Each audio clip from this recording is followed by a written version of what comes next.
Hello everyone, this is Highlander from MTG Cardsmith doing another custom Magic the Gathering card review.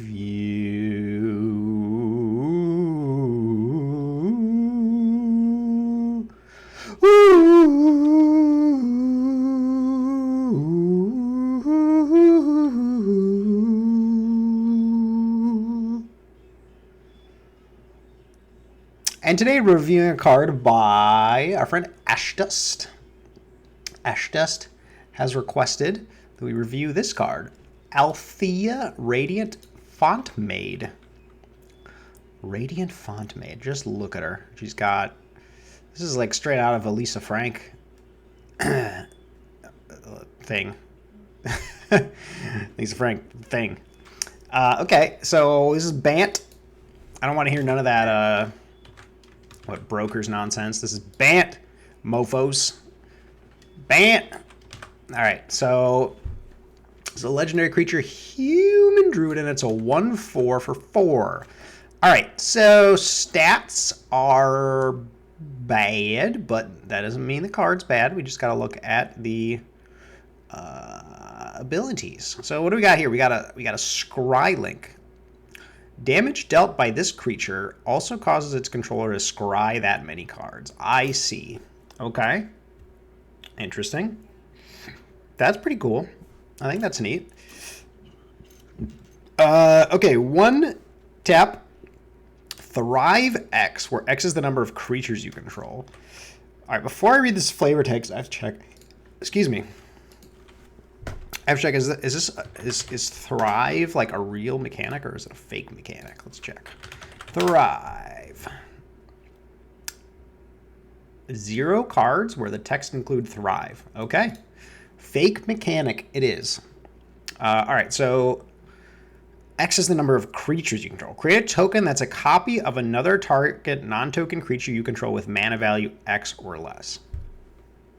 I see.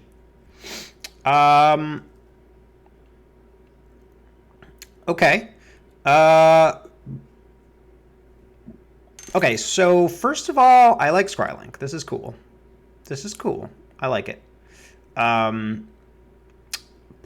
Seems very strong. I mean, I like that this is a 1/4. I really do. Scrylink seems very, very strong. Like better, definitely better than Lifelink. So I like that this is on a low power creature. Obviously, you can buff the creature and then you get to kind of just go off. But I think this is neat. So, okay, then we've got the Thrive aspect. So you get to pay 1 to basically... Oh, I see. Create a token that's a copy of another non-token creature you control with mana value X or less. Okay. So... By herself, she can only copy... Oh, no. Sorry. By herself, she can't copy anything because there's no creatures on the battlefield. LOL. All right, so... did I really just say that out loud? Okay. So, if there's 1 creature on the battlefield, she can copy it if it's CMC 2 or less. If there's 2 other creatures, she can copy it CMC 3 or less. 4 other creatures, CMC, sorry, you know what I mean. But anyway, that's cool, I suppose. It really rewards you for having a lot of creatures, and it also feeds into itself, right? I mean, you thrive once, you're gonna keep being able to thrive larger and larger things. So yeah, I mean, it's pretty interesting, I suppose. There's a couple things that, I mean, I don't have too many issues with the card. There's a couple things that stand out to me that are a little strange. The fact that she's a druid. I mean, she doesn't really look like a druid to me. She looks like a, you know, she's a maiden, you know. I don't know. She looks more like a princess or something like that. But regardless, the other thing that's a little strange about this card is that the abilities don't really work together at all. Like there's no synergy between Scrylink and Thrive, which, I mean, it's not like a deal breaker by any means. I mean, you could give this card lifelink, and I'd be like, I wouldn't, I wouldn't bat an eye, Lash, but it would be nice if there was some sort of a synergy with the scry itself.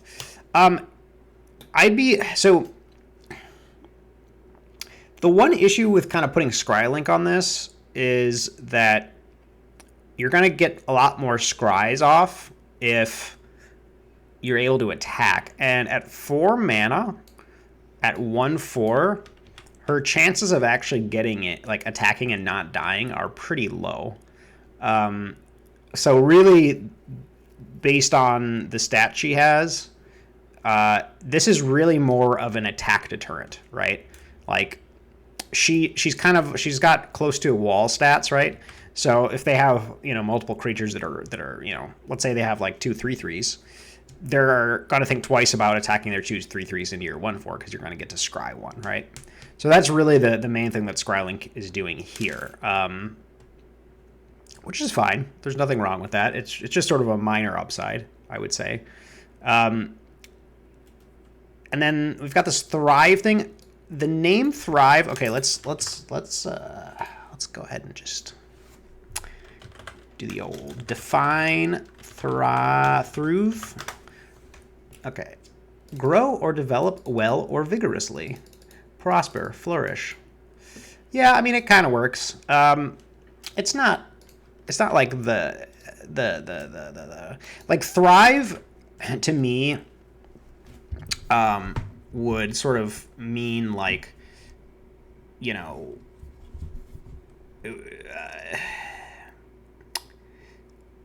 so Thrive to me means like grow, like you would sort of want to oh gosh, jeez, why am I having so much trouble talking? It's been a long day today, guys.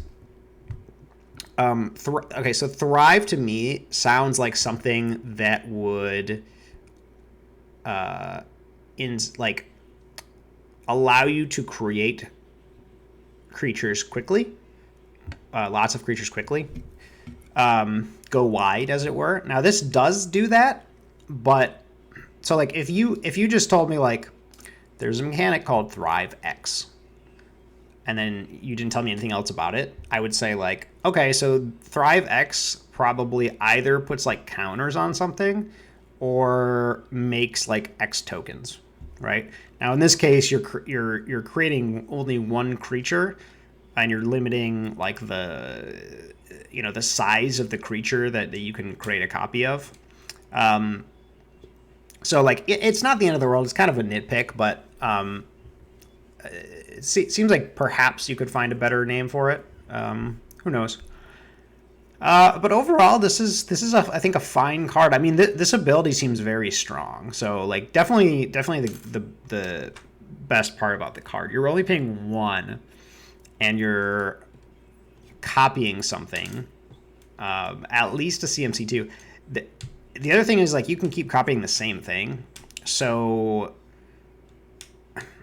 that could get pretty gross pretty fast, right? Like if you're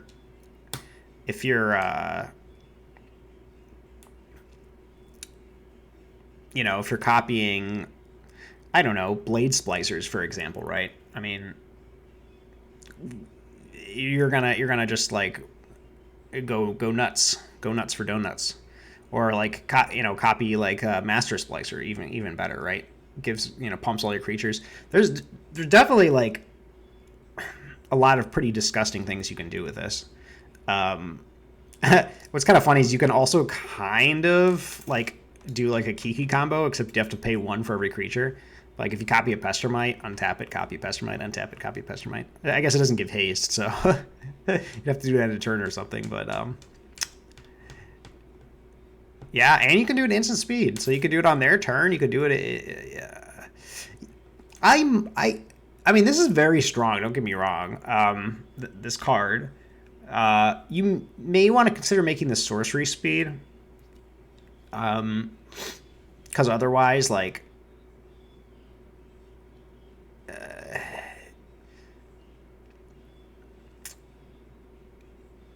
like if you what you may consider doing is make this not a tap ability, but make it sorcery speed.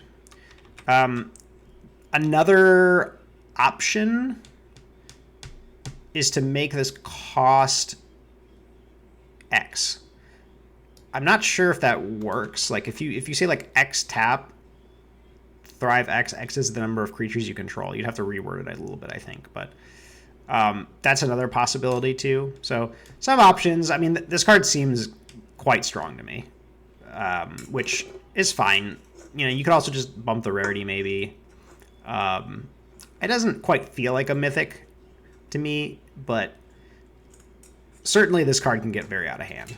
So, yeah, I mean, I think Althea is overall a cool card.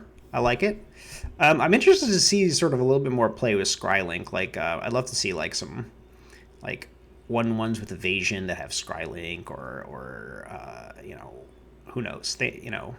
Scrylink is I think a neat mechanic. Thrive, I'm a little bit less sold on. I mean, it's there's nothing wrong with it, but it doesn't really.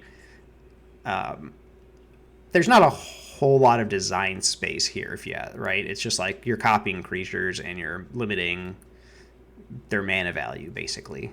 Whereas Scrylink, like I could see like various ways to like kind of mess around with Scrylink, make it kind of neat, you know.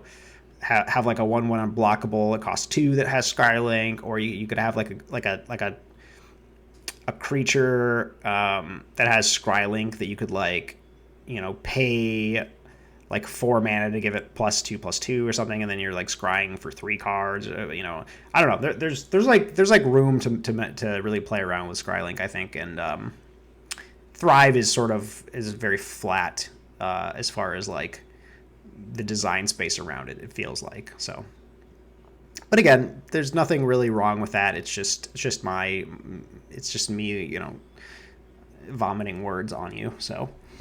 Yeah, so Althea, I think Althea gets an 8 out of 10. I probably go up to 9 out of 10. You know, this particular card doesn't speak to me as a player that much, but I think it's pretty well designed. I would say playtest. I mean, I don't know if you're the type of person that playtests their card designs. I mean, I don't, but I plan to when I finish my set, but this is something that would probably need a little bit of playtesting to really figure out like how busted is this ability here, because I think it has potential to be quite busted. Of course, your opponent can always kill her. They can wipe the board. You know, they can keep you low on creatures. But I mean, if you get to thrive like once, I mean, every time you thrive, it's better than drawing a card, right? Because not only are you getting a card's worth of value, but you're also not paying the mana for it.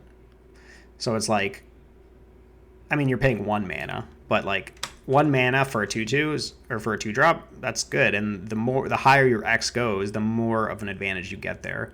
So this is like, if this had like 1 tap draw a card, that's worse than this. That's much worse than this. Or like 1 tap draw a card. It's a little bit closer to like 1 tap draw a card. You may cast it without paying its mana cost. It's not exactly that, of course, because there's a limiting factor here. But that's kind of like sort of a way you can think about this. So yeah, very, very strong. I have a hunch that it's a little bit too good, but you know,